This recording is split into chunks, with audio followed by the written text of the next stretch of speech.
بسم اللہ الرحمن الرحیم۔ میں حکیم کاشف ہوں اور یہ ویڈیو کاشف دارالحکمت استقلال آباد سرگودا سے ریکارڈ کی جا رہی ہے۔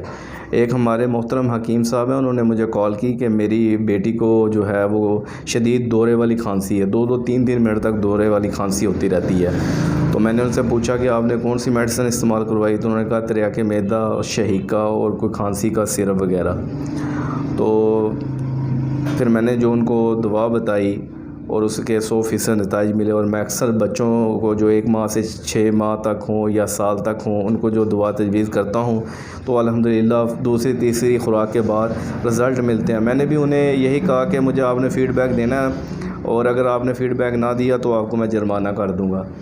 تو بچوں کی جو کھانسی ہوتی ہے یہ زیادہ تر اعصابی کھانسی ہوتی ہے۔ ان کا جو علاج ہے وہ بہترین جو ہے عضلاتی غدی شدید ہے، وہ شہد میں چاٹنے کے لیے دیا جائے۔ انہوں نے مجھے کہا کہ ساتھ اس کو بچی کو بلغم جمی ہوئی ہے سینے کے اندر، تو یاد رکھے کہ بچوں کے جو عضلات اتنی قوت میں نہیں ہوتے کہ وہ جو بڑے انسان کی طرح اس کو کھینچ کے باہر نکال دیں۔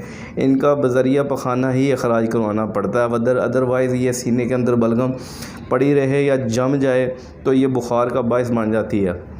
تو جو میں نے ان کو کہا کہ اس بچی کو دعا دیں، عضلاتی غدی شدید کالی مرچ جتنی اور غدی عضلاتی ملین یہ بھی کالی مرچ جتنی شہد میں آدھے گھنٹے وقفے سے میں نے انہیں کہا کہ 3 دفعہ دیں۔ تو اس کے بعد انہوں نے مجھے کال کی ہے کہ الحمدللہ کھانسی میں بہت زیادہ فرق پڑ گیا ہے اور بلغم ہے ابھی سینے میں۔ پھر میں نے انہیں کہا کہ الگ سے جو اکسیر بادیان ہے وہ بھی شہد میں مکس کر کے دیں۔ اگر مثلا قبض وغیرہ رہتی ہے تو جو اکثر بچے میرے پاس قبض والے ہوتے ہیں تو جو ہمدرد کی گھٹی ہوتی ہے میں بادیان اس کے اندر استعمال کرواتا ہوں، تو جتنا بھی یہ بلغم جمع ہوتا ہے یہ بذریعہ پخانہ خارج ہو جاتا ہے۔ اس سے الحمدللہ بخار بھی ہو تو وہ اتر جاتا ہے، اگر نہ بھی ہو تو بلغم جو سینے میں سانس کی تنگی اور دورے والی کھانسی یہ سارا الحمدللہ اس سے ٹھیک ہو جاتا ہے۔ تو یہ میں نے اس کو جو ہے بچی کو بھی تجویز کی اور اکثر بچوں کو بھی یہی دیتا ہوں۔ ادروائز جو بالکل جن کو کوئی قبض وغیرہ نہ ہو یا عضلاتی غدی شدید دینے سے ہی کھانسی جو ہے وہ ٹھیک ہو جاتی ہے، تو یہ ایک کامیاب میرا معمول مطلب ہے، میں اکثر دیتا ہوں۔ اور اس بچی کو بھی فوری جو ہے تیسری خوراک کے بعد فرق پڑا، تو سوچا آپ سے شیئر کر دوں، کیونکہ کسی بھی اگر جان کی کسی بچے کی میری وجہ سے اگر اس کو اللہ تعالیٰ شفا دیتا ہے، انشاءاللہ امید ہے کہ ہمیں بھی اس کا اجر ملے گا۔